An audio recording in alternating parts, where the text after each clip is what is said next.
Welcome to the CURA Spotlight event with Dr. Min Zhou. Dalva will introduce her in a minute. I just want to take a moment to talk about the event and that it's an opportunity for you all to ask questions about what it's like to conduct research as part of an academic career. Some of you may already be thinking about going on to grad school or a PhD program, or some of you may not really know what that might look like or what you want to do after graduation. So this is an opportunity to ask questions of her and learn about what it might be like to be a scholar beyond your undergraduate degree. We'll have a video and a short write-up about the event on the website within a couple of weeks. Now on to today. This afternoon, I would like to introduce our moderator, Dalva Raposo. She's a junior this year. She is a CRS student employee and also an RA for Professor Linda Iroulo under the CURA program. Thank you, everyone. Hi again. My name is Dalva Raposo. I'm going to be moderating the event for today. I wanted to take some time to introduce you all to our speaker, Dr. Min Zhou. I hope I'm saying that right. Yeah. Okay. Dr. Min Zhou is a professor of Faculty of Sociology and Asian American Studies. She's also the founder of Asian American Studies Department from 2001 to 2005 at UCLA. She's a renowned sociologist, and her main research interests include migration and development, ethnic and racial relations, immigrant entrepreneurship, education, and the new second generation, the sociology of Asia and Asian America, and urban sociology. Her publications focus on the sociological insights of immigrant life and ethnic assimilation, particularly focused on the Asian American community. She has authored and co-authored several books, including noted books spotlighting various sociological aspects of immigrant life: Chinatown, the Socioeconomic Potential of an Urban Enclave, and Growing Up American, How Vietnamese Children Adapt to Life in the United States, and Asian American Youth, Culture, Identity, and Ethnicity. In this session, we'll start with discussing Dr. Min Zhou's experience conducting ethnographic research field work on Asian migrant communities in the United States from a sociological perspective. I will start the session with some discussion questions for Dr. Min Zhou, and then we will move into taking questions from the round table in the last 20 to 30 minutes. So for our first question, I would like to ask you, in your early research on the ethnic economy of New York's Chinatown, what were some of the most common challenges that Chinese immigrants faced in starting and running their own businesses, and how did they overcome these challenges? Could you also go into your methodology and sociology approach to ethnography in this field? Thank you. Can you hear? Thank you, Dalva, for the nice introduction and also for the question. And my first time at Georgetown University in Qatar, and so the weather was nice, and I enjoyed the city very much yesterday for the whole day and this morning as well. So I'm glad to be here and now, and also at 6 o'clock this evening to launch our new book on economic migration to the United States, and I hope to see you there as well. So with the first question on Chinatown, and that was the study that launched my career. I've done this study like almost 30 years now from now. So I could say my career starts from Chinatown, and you might be curious why I chose Chinatown. I was originally from China. I went to State University of New York at Albany to start my graduate studies, and then my original plan was to study the city, right? I was an urban sociologist studying the city. And then at that time, I was thinking, choosing a dissertation topic, I need to be thinking about my career because at that time, my intention was to return to China. So I wanted to pick a topic that I can't study it in China, but there is relevance to China. So I feel that, maybe I study diasporic Chinese communities, and then when I return to China, I can start developing the field in sociology, because at that time, diasporic Chinese studies was mainly a field in history, right? Almost no sociologists study Chinatown at that time. That was in the 1980s. So I studied Chinatown, and then, of course, my training was quantitative, right? Crunching numbers. And at that time, I was a poor student with no funding, but I had a lot of social capital. So I had families in New York, and some of my family members work in Chinatown and work in the Chinatown's ethnic economy. So that's how my relatives and friends or family friends lead me into Chinatown to study the ethnic economy. So from there, you asked me about the challenges of starting businesses in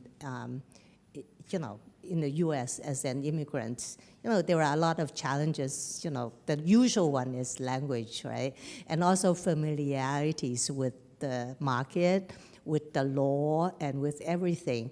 But if you study the business in Chinatown, then you got a lot of institutional support and informal support from your family associations, ethnic organizations in the community that help you through, even though some of the practices may be illegal, but in the ethnic space, you are able to get through it. So to surmount some of the challenges there. So when I chose the dissertation topic, actually my advisors say, studying Chinatown, what's there to study? I said, well, I'm just curious. So when you pick a topic, don't be discouraged by your advisor. You have to have faith in your topic, and also, you think anything, you can discover something, even though Chinatown at that time, there was the stereotypical image of Chinatown as the urban ghetto, as something that immigrants only go through, and it's a trap for their mobility. But when I actually get deep into it, into the businesses and the workers, they are similarly exploited, right? And they are similarly exploited by their co-ethnic. However, without these businesses, they could not possibly move ahead. So I noticed some of the positive impact of the ethnic economy as like a mobility engine to move immigrants ahead, to integrate better into the society. And then I was also looking at the immigrant integration as not only the first generation thing, it's intergenerational. So the first generation, there may be a lot of hard work, and then they pave the way for their children, for the second generation to move ahead. So, some of the significant findings of my study is that Chinatown is not a mobility trap. Rather, it is a mobility engine to help immigrants and their families and their children to move ahead in their host society. That's so interesting. And this start at Chinatown gave you a lot of insight into different ethnic groups that were also in the United States. It focused on other immigrant groups such as the Vietnamese and Latino immigrants. How do your experiences of these groups compare to those of Chinese immigrants? And what can we learn from these comparisons? That's good. Yeah. So Chinatown was my first study, and I was able to get into Chinatown partly because of my ethnicity, right? I'm ethnic Chinese, and I speak Chinese, especially I speak Cantonese. And in America's old Chinatown, Cantonese was the language. Now things have changed. So then my first job was in Louisiana, at LSU, Louisiana State University. At that time, in Louisiana, there weren't many Chinese, so how would I continue my research, right? And then I noticed that there was a significant Vietnamese community in New Orleans, very close to Baton Rouge. So again, at that time, I did not have any contact with the Vietnamese community, and I don't speak Vietnamese, right? But I have students like you. I have students who lead me into the community. So I have a few Vietnamese students, and then they said that, oh, Professor Zhou, you study Chinatown, you should study my community. So they kind of inspire me into the community. So I study the Vietnamese community, and this time I study the children. And I want to, my question is, how the children of refugees who started from nothing, and then their children are able to move ahead. Again, drawing from the insight from my Chinatown studies, I rely a lot on, I feel that immigrants rely a lot on the ethnic capital and social capital that is embedded in ethnic organizations in the community. So I was looking into the community-based organizations outside of the school to see how the community offers support for the children. So I noticed that the Vietnamese and the Chinese community, there are a lot of similarities. And the difference is that Chinatown's organizational structure is long-standing because, it takes another class to go through that because of Chinese exclusion in America. So Chinatown becomes self-sustaining through the community building and organizational building. And then for the Vietnamese refugees, they were just, dumped there, right? They were resettled there with nothing about ethnic, because they were resettled by Catholic charities, so by the church. So it was the church, then they start to build, the Catholic Church, they start to build their own church. And then community-based organization emerge around the church, and that creates the center of the community and the organizational structure of the community to provide resources after school to help the children, because the children are not, they are in a poor neighborhood, right? The school is relatively poor. However, the Vietnamese kids are able to move ahead because they have a lot of social and ethnic capital around them after school. And then for the Latino immigrants, and that was much later when I moved to Los Angeles, I start to study, I actually launched another study on the neighborhood study on Chinatown in LA, Chinatown, Koreatown, and Pico Union, which is a large Central American refugee community. And I noticed some of the differences are the organizational structure of these communities. Now, the Latino community, they also have strong church and community-based organizations too. But then the group that are coming in are primarily, I call it hypo-selected, that is, the average level of education is low, and then ethnic entrepreneurship was low, so their community doesn't have the kind of human capital resources and social capital resources the same way as the Korean and the Chinese community, in which the immigrants are hyper-selected, meaning the group that are coming in, they have average higher than average level of education compared to the American population. So they have more resources in building the community. So I noticed that difference. And you also have explored extensively immigrant entrepreneurship in these both communities. What has your ethnographic fieldwork revealed about this process for Asian communities, such as the Chinese and Vietnamese, in regards to creating business and social networks? Are kinship ties affected in this process as they have to exist in a social and cultural context that praises individuality, contrary to the Asian culture that is more about communality, living in communities? Yeah, Now, culture plays a role, but it's not like, there is nothing like an Asian culture, right? And sometimes culture, the role of culture may be negative too. The way that culture has an effect on, for example, on entrepreneurship is really has a structural basis. The structural basis is the organization structure. So for the business to develop, family resources, kinship relations is important. However, if you are looking at the phenomenon of immigration, a lot of those family and kinship relationships get disrupted, right? And then they reconstructed the kinship relations when they are here. But when they rebuild this relationship, there needs to be an organizational structure, right?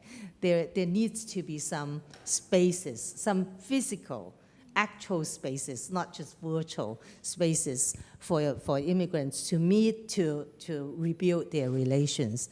So, yeah, the social capital behind ethnic entrepreneurship is very important. But it's not just based on family and kinship. When we talk about family and kinship, it's more extended.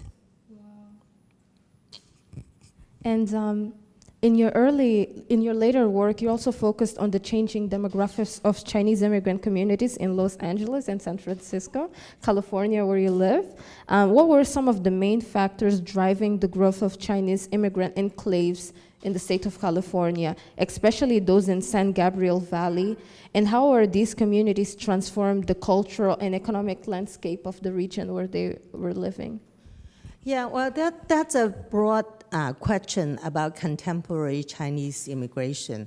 Like in the old past, immigrants from China came from rural backgrounds, poor, and they came here as laborers. But in the past 20, 30 years, the dynamics of Chinese immigration has changed. One is the U.S. immigration policy that has become more selective of the highly skilled, and then a lot of Chinese who are in the United States, the highly skilled particularly, they were from the student migrant, right? So through the student migration, then comes the family migration. So they are more likely than in the past to come from urban areas. So there is a lot of what we call human capital resources that, half of the Chinese immigrants have a bachelor's degree on arrival. But then on arrival, they have already arrived. But, as students, right? And then they shift their non-immigrant visa to immigrant visas. So that's one. And then the other factor is changes in China, right? China has undergone very significant, very fast economic change, and then there is a lot of financial capital coming in as well. So not just China, earlier it's Taiwan, Hong Kong, in Asia, the greater Chinese diaspora in Southeast Asia. So there is a lot of financial investment into in America. And those investments, they are likely to invest in Chinatown, and then the expanded Chinese community in the suburb, we call it ethnic suburb. So that's what you mean, the San Gabriel Valley, that's Los Angeles suburb. So if you have a chance to go to Los Angeles, go east to see the expanded Chinese community that is very, it's not like the old Chinatown business image, like mom and pop, small businesses. Over there, they have a whole range of businesses, like even take restaurant as example. They have the, eating places that serve, very affordable food, very basic, but very elaborate, like five-star hotel kind of restaurant, like Michelin type of restaurant businesses that attract middle class, not just middle class Chinese, but middle class, other Americans as well. So that way there is, it eases the problem of social isolation in ethnic enclave, right? So why the Chinese community developed that way? Two main factors. One is the human capital influx. The other is the financial capital influx. That's very important. And not every group are able to have that. Some group, like the Filipinos, they have human capital influx, right? A lot of Filipinos, they are professionals, they have college degree, and Indians too, but they don't have the kind of financial capital into it to expand and build a community the same way as the Chinese community. Are the same resources available for women as well as men, or does it behave differently towards women? Well, that is actually a good question that my research have not been, focusing much on the gender part. My Chinatown work does have, a component on the female workers. Yes, there are differential access to resources, even within the ethnic community. However, Chinese immigrant women, they are pretty independent and also highly selective. And when they are here, if you are talking about businesses, women, hold up half of the sky, right? So they are the front face of the family business. So they play a very important role in that. That makes me so happy to hear that. How have your findings on the experience of Chinese immigrants informed your broader understanding of issues of immigration and multiculturalism in the United States? Well, any issues pertaining to immigration, not just Chinese immigration, has implications for our understanding of the patterns of integration and multiculturalism. So I would say, I'm, an optimist. I would say that with more studies and understanding of, a range of, a diverse group of immigrants, then it would enrich the culture and people are more accepting. I can give you an example. I start my job at LSU in Baton Rouge. Baton Rouge is black and white and very few in between, right? Very few Asian, very few Latino, and now there are more. At that time when I was there, you are either black or white. And what about me, Asian, right? And sometimes they said, I remember when I enrolled my son to school, and the secretary said, I said, how would I check him? Because there is no space for me to check him, black and white. He said, check him in white. I said, but he's not white. And then she's black, she's looking at me, she said, he's not black. So that it really raised that when we are in Louisiana, then Asians become white. But then actually in our social circle, because our neighbors are black, so we went to black church, hang out with black, my son hang out with black kids. So then we also become black. So we are kind of in between and we can move back and forth. But people's understanding of America is really black and white over there at that time in the early 1990s. And then as we moved to Los Angeles, Los Angeles, there are a lot of Asian people, right? 15% of the population are Asian. So like in some of the communities, it's Latino and Asian, right? And not many whites and not many blacks. So it's a very different setting. And people are more accepting. In Louisiana, when I took friends to a Japanese restaurant, and then they couldn't even use chopsticks. But in Los Angeles, everybody used chopsticks, and they know how to use chopsticks, regardless of your ethnicity. So that suggests that when more diverse people come and interact with one another, then their culture become accepting. And then when we talk about multiculturalism, that means, a diverse cultures, are placed in equal grounding, and people have respect towards each other's culture. One of the projects that you have also worked on, it's called Intergroup Relations and Racial Attitudes Among Chinese Locals and African Americans in Guangzhou. I hope I'm saying that. Guangzhou. Guangzhou, yes. And Yihu in China. Yihu in China. Yeah. From this, we know that your ethnographic research also focused on the lived experiences of two different ethnic and racial geographical people groups in the same space. In this specific case, are there differences or similarities between intergroup relations of Chinese and Asian people and Black people in the US as two minorities, and in China where Chinese people are the majority? Yeah, so I had done a study during the 2009-2012 3 years to study the African migrant merchants in Guangzhou. So as Guangzhou is in South China, as Guangzhou becomes more globalized, it also becomes a commercial city that is very international. There are a lot of Middle Eastern, African merchants coming to Guangzhou. And those merchants, they live side by side with the Guangzhou locals, who are not local Guangzhou, but who are internal migrants. So I studied their interaction, and I noticed that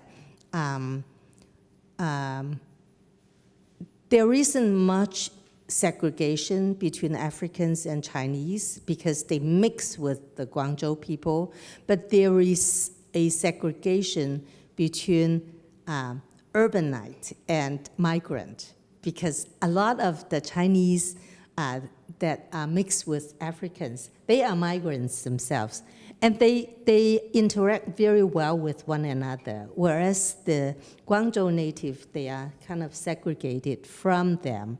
And the reason why the African immigrants were able to move into the space where migrant workers are moved, because there are a lot of urbanization going on. So some of the formal rural areas, they become urbanized. We call it encircle villages in the city. So those encircle villages, they have a lot of rental housing. They build a lot of houses for rent because they lose agricultural land. So at that time, instead of the peasants, the rural becomes urban, but they don't have the kind of jobs and urban skills. So they build the housing. So instead of farming the land, they farm housing, we call it. They rely on rental housing. And then, so if anything, they actually prefer to rent out to foreigners who are Middle Eastern and Africans than migrants. But they do rent out to migrants too. So that creates kind of an urban enclave for migrants. But these migrants, they mix. They are very multicultural. So their relationship is pretty good. However, the larger social structure, it's because they are foreigners, and in China, there is a restrictive regime. So a lot of the foreigners, they don't have permanent residency. They only have temporary visas. So they have that barrier. And then the migrant workers too, they don't have hukou, they don't have household registration too. So they share this kind of structural disadvantage, and they can hang out pretty well. And more importantly, they are interdependent of one another. So that way, the relationship was good.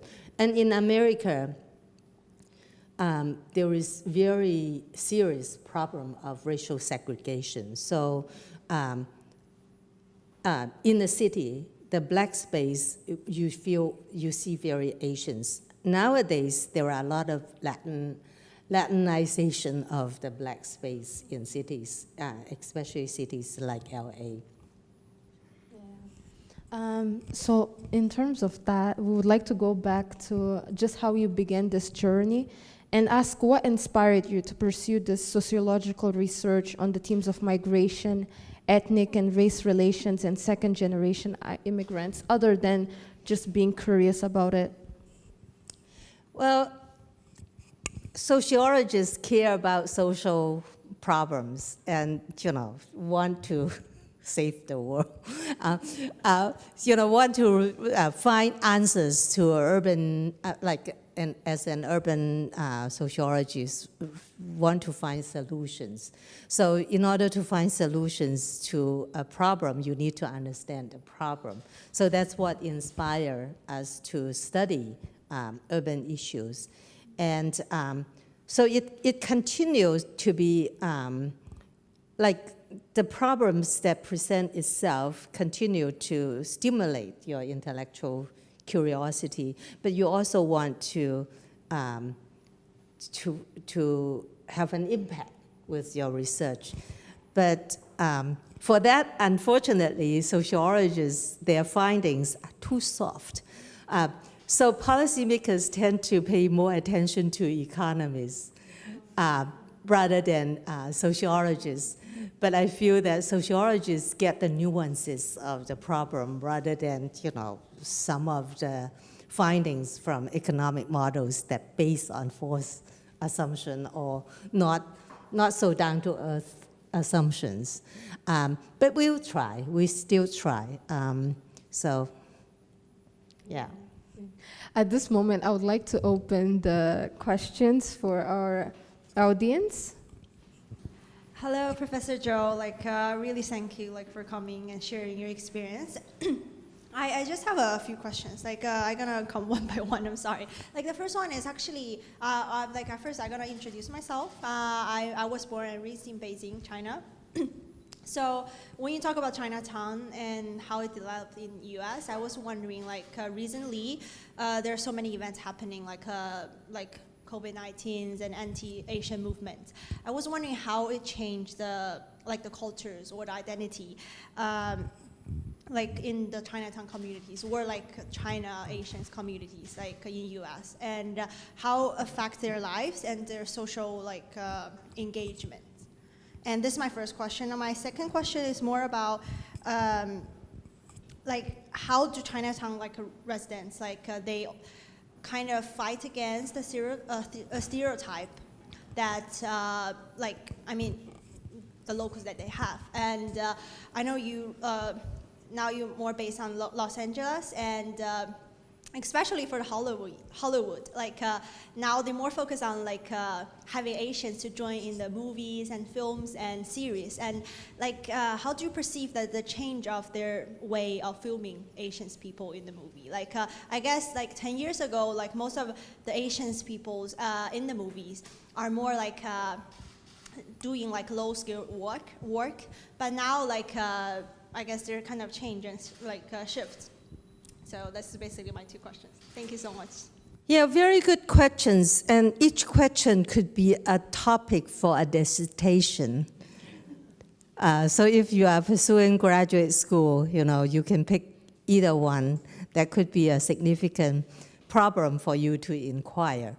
So with your first question, I'll make it short because, it touches on a lot of things. So the current, during the pandemic, there was a surge of anti-Asian violence and also anti-Asian discrimination. We actually feel it. Feel it on the street. We feel it, when we interact with people. So that's unfortunate. However, in the United States, the phenomenon is, the society is relatively open, and the community is kind of awakened and become organized to fight against anti-Asian racism. So that's a good thing that is growing out of it. So, you know, in the past, like, this anti-Asian racism has always been there. From day one, from the 1870s, anti-Chinese movement, right? You know, but there was up and down, and then sometimes it's overt, sometimes it's covert. So it has always been there. It's systemic, right? But the community for a long time, like in the 1980s, there was a surge of neoconservatism that people just want to mind their own business and, you know, move ahead, you know, believing that if you work hard, you can make it. But then when pandemic, the anti-Asian racism become overt, right? And that awakened the community, that awakened people, and people get organized. Even among immigrants, they become organized. So that is a positive outcome that is coming out of it. And your second question about, you know, the image of Chinatown and the Chinese. Like Chinese Americans, their lived experience and also their status is very much connected to the broader Asian American community because, you know, people cannot distinguish between Chinese, Korean, or Japanese. And then a lot of the times, the bi-country relations have an impact on Chinese America or Asian America. So when China becomes strong and when the U.S. China relations are good, then Chinese America benefit from it, right? And at this current moment, you know, we are in a very difficult and challenging state because U.S. China relations become, you know, I think at its worst in history. So a lot of the times it, you know, it's not in the, you know, in the foreign policy arena, but in everyday life, particularly when it comes to, you know, scientists and engineers, right? The Chinese Americans, Asian Americans, they get profiled, and they were suspected as spying for China and all that. So there is that. And then, but the good side of it, because America has very strong civil society and civil society institutions that could become our organizational space to fight against, you know, systemic racism and also government's discrimination against the group. So that's a thing. And then the other thing you touch on is the media and also Hollywood, you know, their treatment of Asian Americans. And, you know, in the, like just last week, you know, the film Everywhere, Anywhere, All the Time. And then, you know, it's an Asian film, a Chinese film, and it's a film about Chinese immigrant life, right? And it's a science fiction. It touched on family relations, even though some people, you know, just could not get it. But it's a very deep movie. It touches on everything.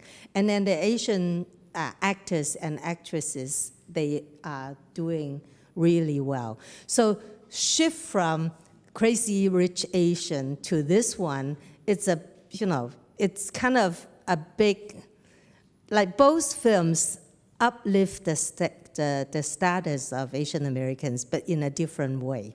So this one, to me, I think it's more positive on that. But it's entertainment, right? It opens up for debate and critique as well. So, but 20 years ago, you cannot imagine to have a kind of an award-winning film like that. So that is also an indication of progress. Hello. Hello, hello. Hello, Dr. Zhou. Thank you so much for your presentation. As a half Vietnamese, half Chinese, I'm deeply interested in your work in the diaspora in the US. I have a small question for you. So in your work, do you notice anything about the ethnic makeup of both the Chinese and Vietnamese diaspora? So are Chinese immigrants more likely to come from provinces like Fujian, Guangzhou, and the Vietnamese diaspora? Where are they likely to come from? So these immigrant communities that you researched. Yeah, so you are getting to very specific questions about the demographics. Like the Chinese, historically, they were predominantly from Guangdong, from Canton region, very few from Hokkien. However, the Chinese diaspora in Southeast Asia, like Vietnam, Cambodia, Singapore, Malaysia, they are mostly from Hokkien, right? So you have a mixture of majority Hokkien and then minority Cantonese in Southeast Asia. And Southeast Asia is the hub of the Chinese diaspora. 75% of the, nearly 50 million people of Chinese descent concentrate in Southeast Asia, right? And then of those who moved to the U.S., because most of the Vietnamese moving to the U.S. is because of the war, because of Vietnam War.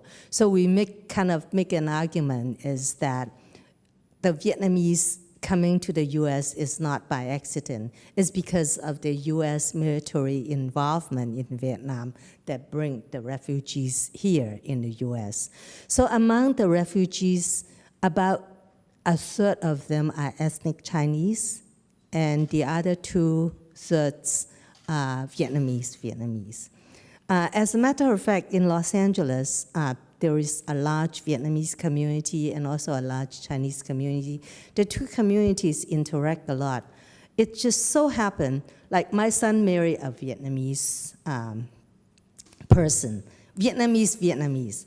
But then my nephews, I have 2 nephews who marry Vietnamese, Sino-Vietnamese, like Chinese Vietnamese. And then I heard a lot, not 1 or 2, but quite a few of my friends' children, like they have intergroup marriages and their partner is Vietnamese. So it just so happened because of the interaction, right? They go to the same school or same university. Right there. And then the socioeconomic characteristics are also quite different. For the contemporary Chinese immigrants, they are not just coming from Canton. They are also coming from Hokkien, Fujian, and then from all over China, because half of the Chinese are college graduates, and then most of the college graduates, the highly skilled Chinese immigrants, they are from the student migration. And the students are coming from all over China, right?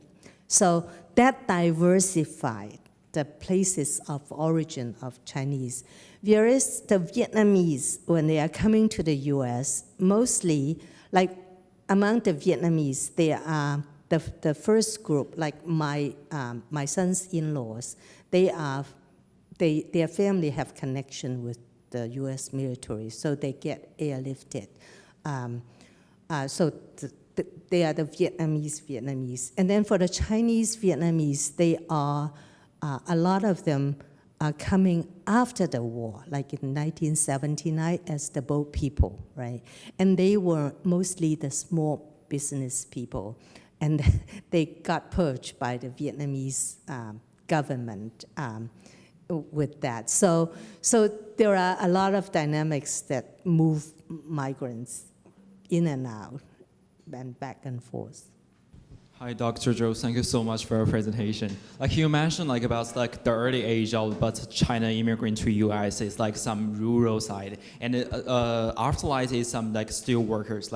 college degree holders. And then like currently years, like more Chinese elite family or upper levels family send their children to the US to study. So like currently we are in Qatar like also have like 80% immigrants of the other Asia country, but there's currently they are still provide the workers like construction as or service provider. So it's will gonna be an experience like for Qatar to make some this process to reflection on Qatar's immigrants. Will like maybe the next 20 years or 30 years, will the Qatar the immigration will be like to the steel workers and then to the upper levels from the other Asia country.